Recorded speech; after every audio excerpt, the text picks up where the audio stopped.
Este es el resumen semanal de la lección de la escuela sabática para adultos. Lección número 4. Las naciones. Primera parte. Versículo para memorizar. Daniel capítulo 7, verso 14. Y le fue dado dominio y gloria y reino, y todos los pueblos, naciones y lenguas le servirán. Su dominio es eterno, que nunca pasará, y su reino nunca será destruido. En esta lección empezamos a hablar un poco sobre la historia, el origen y la evolución o progreso de las naciones en la historia del mundo. Vemos que libros, especialmente el Apocalipsis como Daniel, nos presentan un tema clave, como por ejemplo la sucesión de intentos humanos por controlar el planeta. Pero es Dios el que controla y dirige la historia. Veremos que ninguna de las naciones o reinos o imperios del mundo ha tenido la solución para los problemas del mundo. Más bien han empeorado la situación. Así que solamente el reino de Dios, que será establecido en la tierra, es el único que puede dar solución a los problemas. Veamos el punto número 1. Nimrod y Nínive. En Génesis capítulo 10 aparece Nimrod como el primer poderoso que existió en la tierra. Este Nimrod fue el que estableció la ciudad de Babel y también la ciudad de Nínive. La Biblia le llama a Nimrod como poderoso en la tierra y también se le llama vigoroso cazador ante el Señor. No se trata aquí de un cumplido, sino que cuando se habla de su grandeza es por su propia opinión. Y cuando dice que está ante el Señor en el sentido de desafiar a Dios mismo. Este punto es importante porque a medida vayamos metiéndonos en la profecía que ilustra la historia, vamos a ver que Babilonia ocupa un puesto muy importante en la historia y que Babilonia no llegó al poder en un momento, sino que trajo una trayectoria desde este momento, desde Nimrod.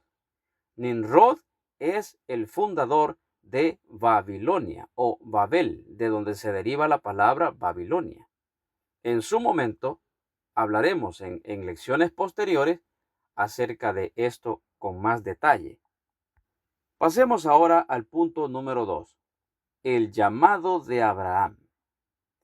Es en Génesis capítulo 12, versículos del 1 al 9, donde Dios llamó a Abraham a salir de su tierra y de su parentela. La pregunta es, ¿por qué Dios llamó a Abraham? ¿Por qué lo llamó a salir de su parentela? En el libro de Josué, capítulo 24, se dice que ellos servían a dioses extraños, o sea, el lugar de Abraham, que era la tierra de Ur, la casa de su padre también, era un centro de idolatría.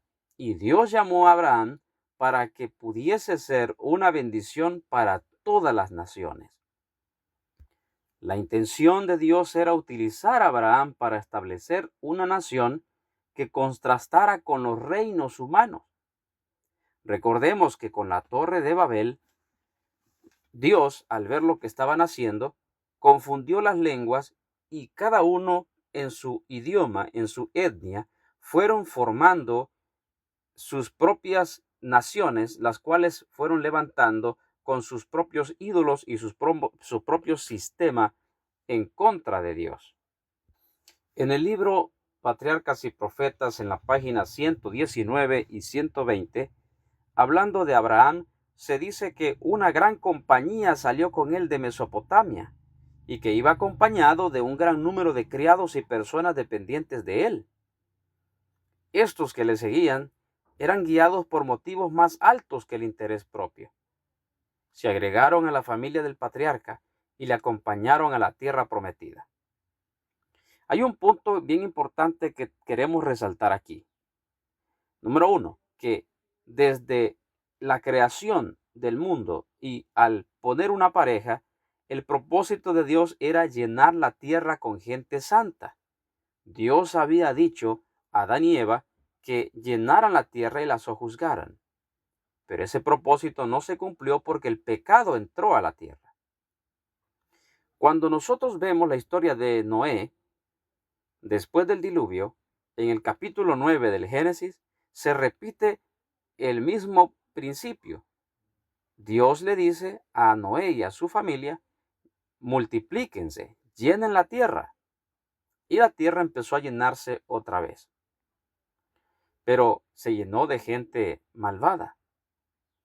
¿Era necesario mandar otro diluvio? No. Ahora Dios llama a Abraham y él, junto con una gran comitiva, ahora Dios pretende cumplir su propósito allí. De esto se desprende el punto número 3. Recibió lo que pidió, es el título del punto número 3. Y ahora se nos presenta la historia del pueblo de Israel. Recordemos que después de Abraham vino Isaac, Isaac engendró a Jacob y Jacob engendró a sus 12 hijos, los cuales llegaron a ser los representantes o patriarcas de las 12 tribus de Israel, las cuales estuvieron en Egipto por muchos años y Dios los sacó de allá como la descendencia de Abraham para traerlos ahora a una tierra prometida. Veamos cuál era el propósito de Dios con el pueblo de Israel.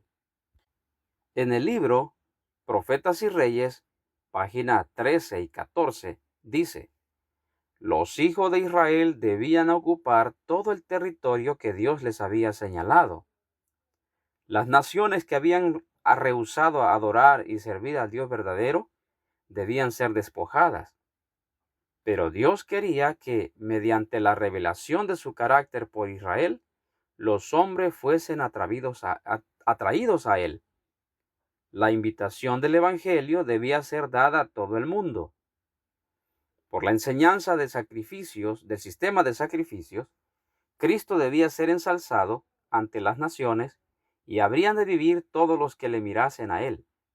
Se unirían con su pueblo escogido todos los que, como Rahab la cananea y Ruth la moabita, se apartaran de la idolatría para adorar al Dios verdadero. A medida que aumentaba el número de los israelitas, debían ensanchar sus términos hasta que su reino abarcase el mundo entero. Ese era el propósito con el pueblo de Israel. Pero la página 14 de Profetas y Reyes dice: pero Israel antiguo no cumplió el propósito de Dios. ¿Qué sucedió en cambio? En el libro primero de Samuel, capítulo 8, versículos 4 al 18, vemos que los ancianos y los líderes querían un rey, pero dice como las otras naciones, un rey como las otras naciones. Este asunto tiene un gran significado. ¿Por qué? Porque al pedir un rey visible, humano, estaban rechazando a Dios mismo, su rey invisible, divino. Antes de esto, existía lo que se conoce como la teocracia, donde Dios, a través del profeta o de un profeta, hablaba al pueblo. Pero al poner un rey, la teocracia se adulteró. Dios hablaba al profeta, el profeta comunicaba al rey, el rey al pueblo. Y si el rey se desviaba, entonces el mensaje nunca llegaba al pueblo. De modo que el profeta se veía obligado a hablar directamente al pueblo sin consultar al rey. El rey se enojaba y mandaba matar al profeta. consecuencias terribles por causa de esta insensatez. Veamos ahora el punto número 4. Los gobernantes de los gentiles. En el Evangelio de Mateo, capítulo 20, versículos 25 al 28, Jesús advierte a sus discípulos de que al establecer la obra en la iglesia cristiana, no tomen en cuenta la forma en que gobiernan los gentiles. Es decir, la forma de gobernar de la iglesia debe ser diferente a la de las otras naciones. Es decir, que no debemos cometer las mismas insensateces que se cometieron en el pueblo de Israel. Pero resulta que la historia nos demuestra lo contrario. Israel pidió un rey humano. Esto llevó a la caída moral de la nación. Algo similar ocurrió en la iglesia cristiana. Aunque no debían estructurarse como una nación pagana, cuando Constantino llegó al poder y profesó ser cristiano, los creyentes se sintieron aliviados porque la persecución había terminado. Pero este era un modo de Satanás para poder hacer caer a la iglesia cristiana. Dice el libro El conflicto de los siglos en la página 47 y 48. La conversión nominal de Constantino al principio del siglo IV causó gran regocijo y el mundo, disfrazado con capa de rectitud, se introdujo en la iglesia. Desde entonces, la obra de corrupción progresó rápidamente. El paganismo, que parecía haber sido vencido, vino a ser el vencedor, y su espíritu dominó la iglesia. Sus doctrinas, ceremonias y supersticiones se incorporaron a la fe y al culto de los que profesaban ser discípulos de Cristo. Note qué tremendo y qué interesante. Pasó el tiempo, Constantino ya no, pero la iglesia quedó hundida en la idolatría y también en falsa doctrina. Vino la reforma y entonces, después de la reforma, Dios levanta a la iglesia adventista del séptimo día. Cuando Dios levantó a la iglesia adventista del séptimo día después de tantos años, no le dio un presidente para que gobernara la iglesia, sino que le puso un profeta, una profetisa en medio de ellos. Entonces, ¿por qué Dios no levantó la iglesia adventista con un presidente, sino con un profeta? Porque Dios quería establecer con la iglesia adventista también una teocracia. Pero veamos lo que dice el mismo espíritu de profecía, el don profético. Veamos una cita inspirada. Testimonios para los ministros, página 464. Dice: se me mostró que las insensateces de Israel en los días de Samuel serán repetidas entre el pueblo de Dios de hoy, a menos que haya mayor humildad, menor confianza en el yo y más confianza en el Señor Dios de Israel, el gobernante del pueblo. Notemos, ¿qué dijeron los pioneros adventistas? Los pioneros del tiempo de la hermana White. Hay un libro que no es inspirado, pero que habla de la historia de la iglesia adventista.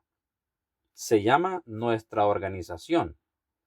En la página 34 dice: 3 de los fundadores del adventismo del séptimo día tenían razones para tener recelo de la religión organizada. O sea, cuando hablamos de la religión organizada, estamos hablando de poner un presidente, entre otros. ¿Quiénes eran estos los que estaban en contra de esto? Jaime White, José Bates y Elena de White.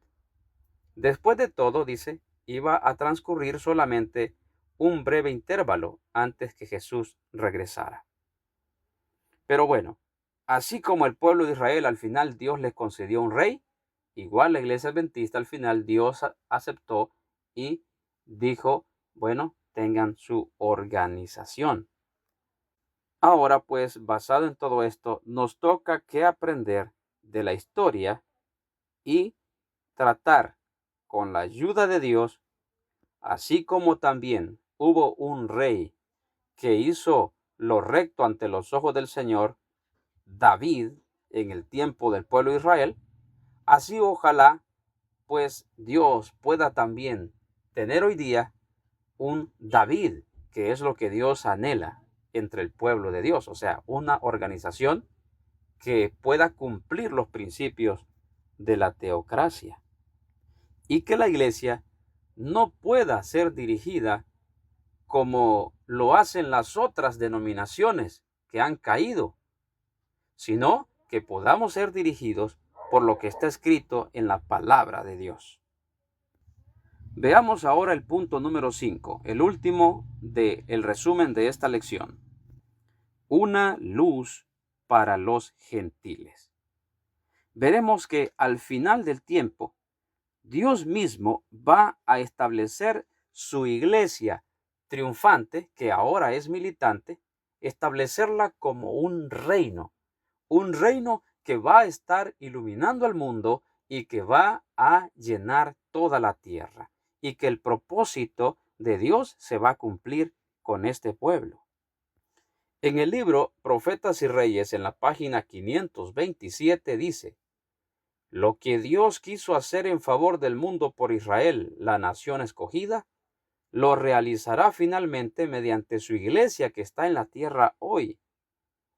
Estos testigos de Dios se cuentan entre el Israel espiritual y se cumplirán en su favor todas las promesas del pacto que Dios hizo con su pueblo en la antigüedad.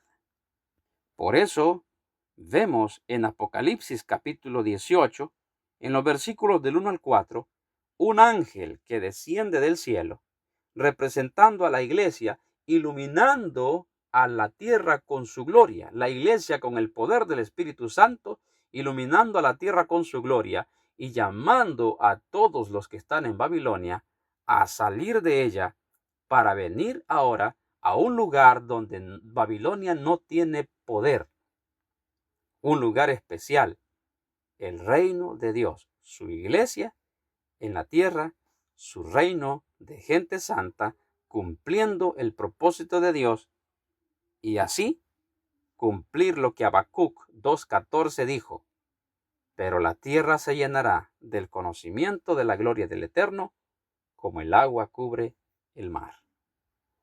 Que podamos apresurar ese día es mi deseo, y que Dios nos dé paz y bendición a cada uno. Amén.